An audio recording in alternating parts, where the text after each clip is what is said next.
Saudara, KPK membuka peluang untuk memeriksa siapa saja, termasuk Gubernur Sumatera Utara Bobi Nasution terkait proyek jalan di Mandailing Natal, Sumatera Utara yang kini tengah diusut. Merespons hal itu, Bobi Nasution mengaku siap dan menunggu surat dari KPK jika dirinya hendak diperiksa.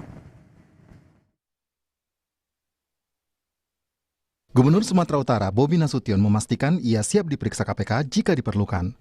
Hal ini diungkap oleh Bobi merespons penangkapan anak buahnya Kadis PUPR Provinsi Sumatera Utara Topan Ginting atas kasus dugaan korupsi proyek jalan di Mandailing Natal, Sumatera Utara. Bobi menyebut ia tinggal menunggu surat dari KPK jika memang harus diperiksa.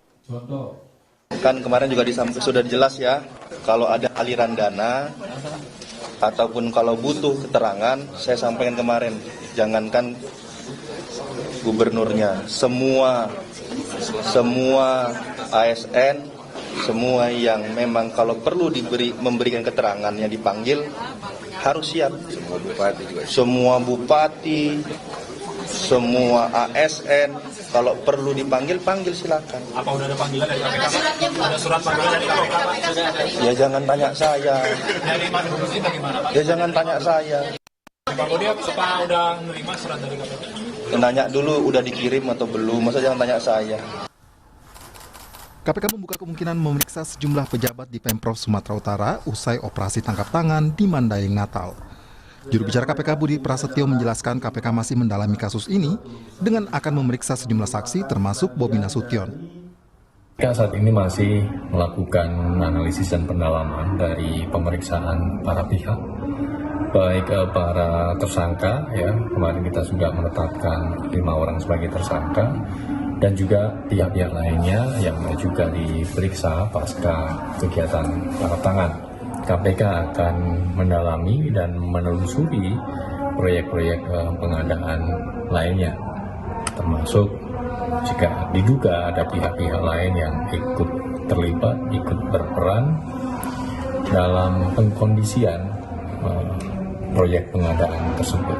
KPK tentu akan memanggil siapa saja sesuai dengan kebutuhan penyidikan. Nanti tentu juga akan didalami keterangan-keterangan yang dibutuhkan dalam penyidikan tersebut. KPK terbuka kemungkinan untuk memanggil pihak-pihak siapa saja. Dosen Ilmu Politik Universitas Sumatera Utara Indra Fausan menyebut kasus yang menjerat Topan Ginting dan 4 tersangka lainnya jadi momentum Pemprov Sumatera Utara untuk membuktikan jika jalannya pemerintahan bisa bebas dari korupsi. Makanya mungkin ada dukungan-dukungan dari elemen-elemen masyarakat untuk penyelesaian kasus ini. Jadi kita melihat ya sebagai sebuah dukungan ya terhadap penyelesaian kasus ini. Itu diselesaikan, saya rasa baik ya, bagus sekali bagi pemerintahan Kota Sumut ya, pemerintahan Provinsi Sumatera Utara. Karena apa? Untuk membersihkan nama mereka juga biar tidak terkait-kait ya. Jadi sehingga kalau ditarik-tarik kan capek juga secara psikologis di pemerintahan provinsi ya, seolah-olah pemerintahan ini korupsi dan lain sebagainya. Alangkah lebih baiknya kalau memang ini menjadi sebuah momentum untuk pemerintah provinsi untuk menyatakan bahwa mereka tidak terkait dengan kasus-kasus tertentu.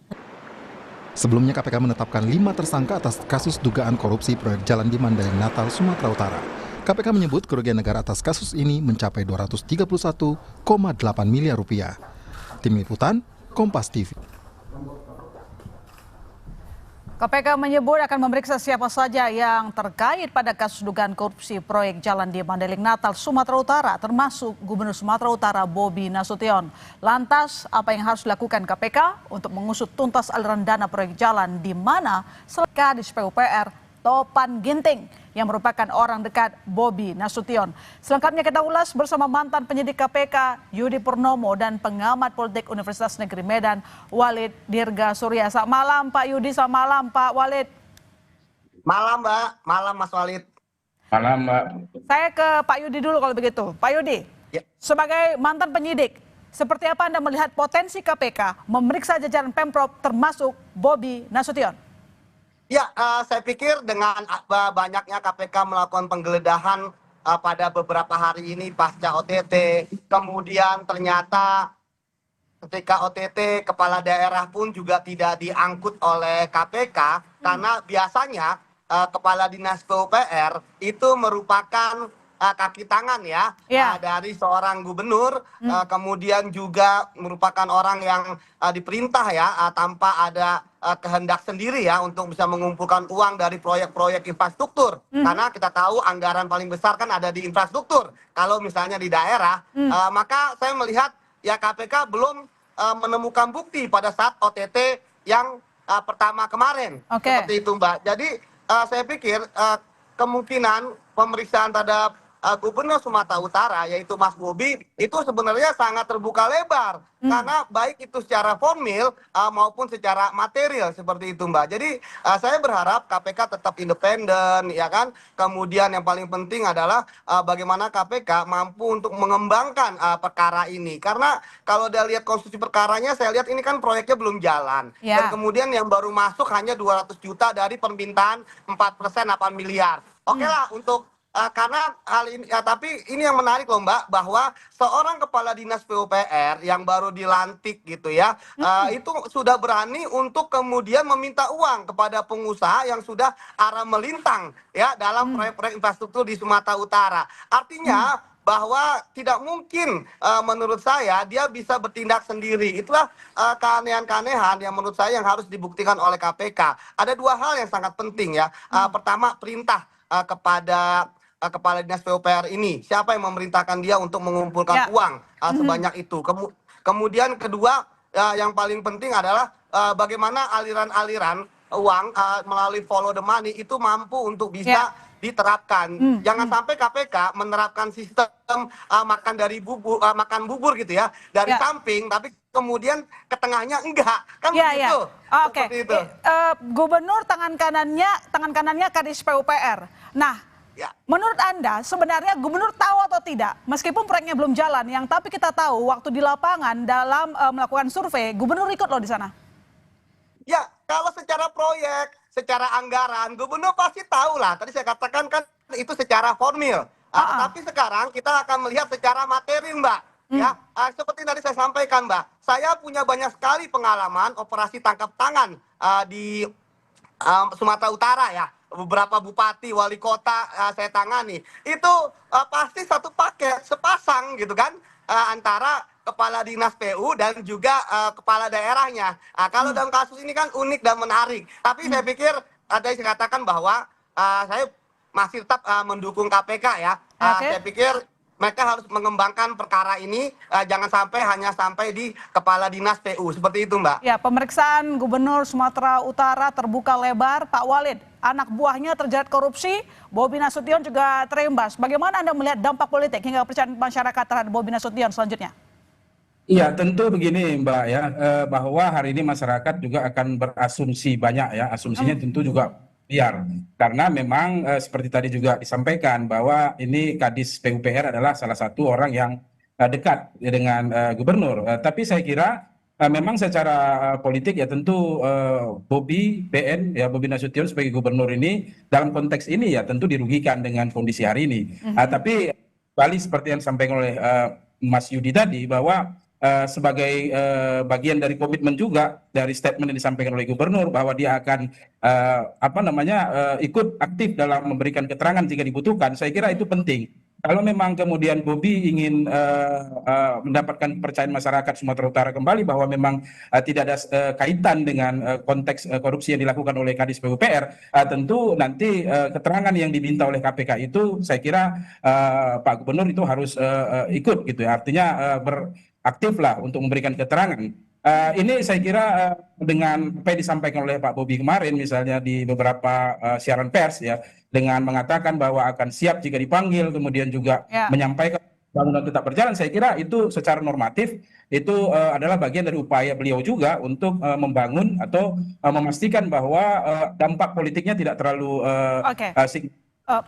kesiapan gubernur ingin diperiksa, apakah otomatis bisa mengembalikan citra yang baik? Karena belum lama menjabat, memerintah di Sumut, tiba-tiba ada kasus korupsi. Bukankah ini bisa merusak citranya dan membuat masyarakat di Medan, Sumatera Utara tentu saja tidak percaya lagi kepada gubernurnya?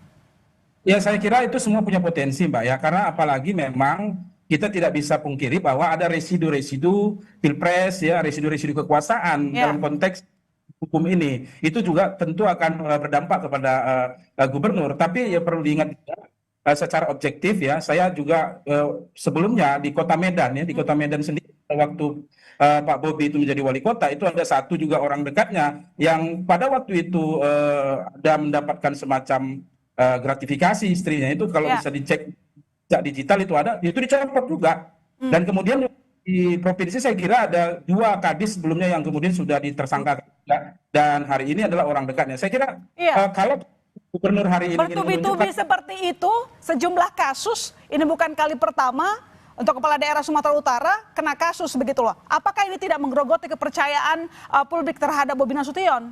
Makin liar gitu. Tentu ini akan berdampak terhadap kepercayaan publik. Maka dari itu saya sampaikan tadi, dengan komitmen gubernur kita ingin lihat ke depan ini, dan tentu juga kita dorong KPK, ayo buka seluas-luasnya. Kemudian tadi juga lihat sudah dilakukan juga penggeledahan dan lain sebagainya, ya tentu diikuti kasus ini. Dan kalau kemudian komitmen gubernur ingin tetap aktif untuk memberikan keterangan dan sebagainya, saya kira itu akan bisa membangun kembali kepercayaan publik. Ya secara politik tentu seperti itu. Maka saya kira itu menjadi bagian yang penting juga bagi gubernur sekarang atau Pak Bobi, seperti itu. Oke, Pak Yudi, ini kan hubungan Bobi dengan Topan Ginting cukup dekat begitu. Apakah hubungan dekat ini bisa menjadi bahan pertimbangan juga bagi KPK untuk segera memanggil Bobi Nasution? Oh, tentu saja, Mbak. Ya kan, walaupun ada asas praduga tidak bersalah ya, tapi kan penyidik menemukan link-linknya lah, matching gitu ya. Tadi saya katakan bahwa ini kan kasus ini kan baru OTT-nya saja yang terungkap di KPK. Kita berharap kasus ini akan berkembang. Dari pengalaman saya, bahwa dari kasus OTT yang hanya ratusan juta itu bisa menjadi ratusan miliar. Dari yang hanya kepala dinas bisa jadi sampai kepala daerah. Itu kan semua tergantung pembuktian. Dan tadi saya katakan, Mbak, bahwa tentu ada hipotesis dan logika seperti yang saya katakan. Jadi saya berharap bahwa ke depannya ketika KPK memanggil Gubernur Sumatera Utara, itu bukan hanya sekedar terkait dengan penganggaran, bukan hanya terkait dengan kedekatan, bukan hanya terkait hubungan atasan bawahan, bukan hanya terkait dengan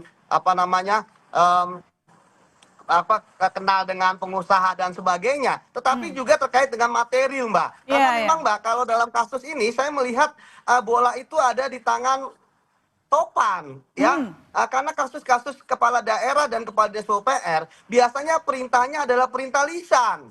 Hal ini terbongkar ya karena kepala dinas PU-nya mau ngomong siapa yang memerintahkan, begitu kan, dan lain sebagainya. Jadi inilah yang menurut saya bahwa apakah Topan mau menjadi justice kolaborator atau tidak untuk membongkar kasus ini. Oleh karena itulah maka KPK harus menggali, tadi saya katakan, jangan hanya kasus ini, cek ke belakang, misalnya proyek-proyek yang lain di Dinas PU, bahkan sampai di proyek-proyek yang ada di Kota Medan ketika yang bersangkutan menjabat. Sehingga bisa ditelusuri bagaimana sebenarnya modus-modus dan juga cara-cara dia untuk melakukan korupsi. Karena, Mbak, cara ini sangat kasar loh, Mbak. Bagaimana kita tahu e-katalog diakalin supaya sudah tahu siapa yang menang. Kemudian ada tender ya? 4%. Iya.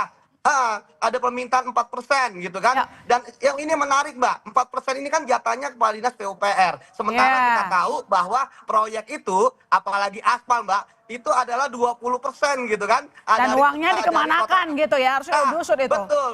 Jadi masih ada 36 miliar lagi ya kan ketika proyek ini realisasi, begitu, Mbak. Iya, baik. Pak Walid, sebagai warga Sumut, seperti apa Anda melihat sosok Topan Ginting?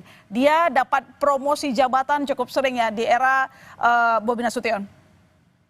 Baik, saya kira memang sebagai bagian dari ASN ya, dari Kota Medan sampai dengan provinsi, ya mungkin dengan promosi-promosi yang didapatkan oleh Topan Ginting, saya kira ya tentu itu bagian dari upaya beliau ya. Dan saya kira juga ya, tidak hanya Topan Ginting, tapi banyak juga di daerah lain itu bahwa ada ASN yang melejit. Jadi kalau bahasa melenting gitu ya.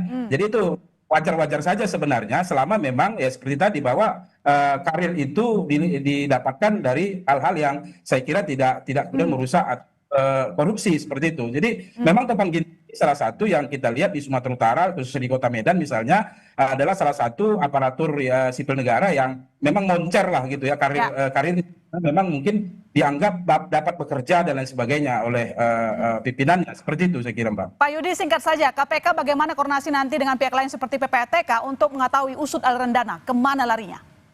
Ya, tentu akan sangat mudah ya berkoordinasi karena sudah sering kerjasama. Saya sepakat bahwa harus ditelusuri melalui transaksi-transaksi keuangan. Tapi Mbak, yang paling utama adalah saya melihat ini lebih banyak kepada uang tunai. Karena saya melihat orang-orang ini kan adalah orang-orang yang sudah berpengalaman. Orang-orang yang paham kalau mereka pakai transaksi rekening pasti ketahuan. Oleh karena itu mereka akan mengedepankan dengan cara tunai. Itu sebabnya saya berharap KPK menggeledah seluruh tempat yang ada di Sumatera Utara yang terkait dengan kasus ini, Mbak. Yang saya katakan bukan hanya kasus di Sumut, tapi juga kasus ketika yang bersangkutan tersangka ini ada menjadi pejabat di Kota Medan. Seperti itu, Mbak. Ya, kita tunggu kasus ini dibuka setransparan mungkin. Terima kasih Pak Yudi, terima kasih Pak Wali telah bergabung di Sapa Indonesia Malam.